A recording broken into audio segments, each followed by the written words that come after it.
Hola, hoy quiero mostrarles cómo podemos usar algunos tipos de ventiladores con la placa de desarrollo Arduino.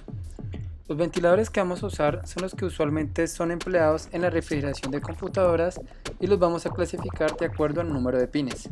Para comenzar, existen los ventiladores con dos pines, los cuales corresponden netamente a la alimentación del ventilador, y este tipo de ventiladores se puede controlar variando el nivel de entrada de voltaje DC.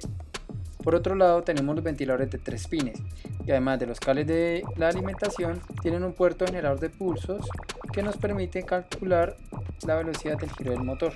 Para poder medir la velocidad de giro del motor en el ventilador, debemos incluir una resistencia de 10 kΩ en paralelo a la alimentación, debido a que internamente este pin está configurado en colector abierto. En el osciloscopio podemos observar los pulsos de salida del ventilador y conseguimos comprobar que la amplitud de la señal es de 4.8 voltios, lo cual la hace compatible a los puertos de entrada de nuestra placa Arduino. Para poder detectar los pulsos del ventilador con el Arduino, configuraremos el pin 2 para usar las interrupciones en la lectura de cada censo del pulso, y para calcular las RPM se hace con el siguiente modelo matemático, donde P sub F es la cantidad de pulsos final, P sub I es la cantidad de pulsos inicial, T es el tiempo de muestreo entre P sub F y P sub I, y N correspondería al número de pulsos por revolución del motor,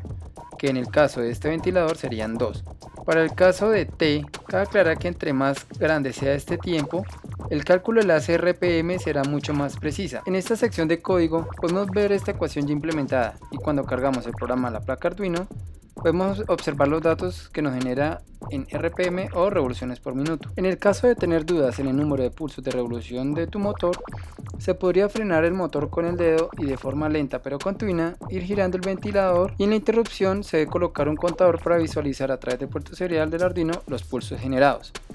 Este procedimiento se debe hacer de forma rápida, ya que podríamos arruinar nuestro ventilador. Por último, tenemos los ventiladores de 4 pines, que además de los 2 pines de alimentación y el pin de lectura de RPM, tiene un cuarto puerto para el control a través de una señal de PWM. Si se conecta el ventilador dejando el pin PWM sin conectar, el ventilador girará al máximo de las RPM. Caso contrario, si conectamos el pin PWM a tierra, el ventilador se detendrá. Para utilizar este pin con el Arduino, simplemente debemos conectar el pin de control a un pin digital PWM en la placa, y en el Arduino IDE se debe agregar la línea de código correspondiente al ciclo de trabajo que deseamos programar. Los motores de 2 y 3 pines también es posible controlarlos con PWM, pero se debe hacer con un módulo externo como el L298N. Pero se debe tener en cuenta que no se tiene la posibilidad de medir las RPM directamente, dado que para el caso del motor con 3 pines, la entrada del PWM altera la señal del generador de pulsos. Para entender mejor el funcionamiento de estos ventiladores, se realizaron diferentes pruebas donde el motor de 3 pines se alimentó con voltaje DC y fuimos reduciendo el voltaje para medir el cambio de las RPM por cada voltio, y encontramos que se puede controlar desde los 12 voltios con 2520 RPM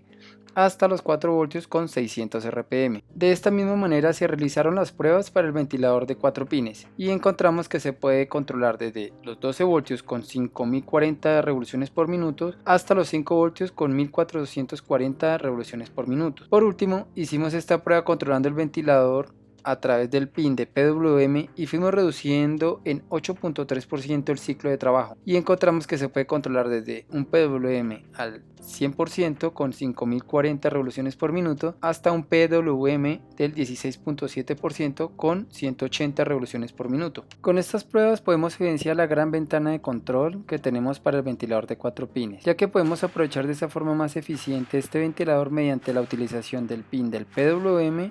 en comparación si lo alimentamos directamente con voltaje DC, tal y como podemos observar en las gráficas. Esto sería todo por ahora. Los enlaces a los códigos los podrás encontrar en la descripción del video. Pero antes, dime en los comentarios si tienes alguna inquietud, y te pido que por favor te suscribas a mi canal y le des clic en la campanita para que te lleguen notificaciones cuando suba nuevo contenido a mi canal.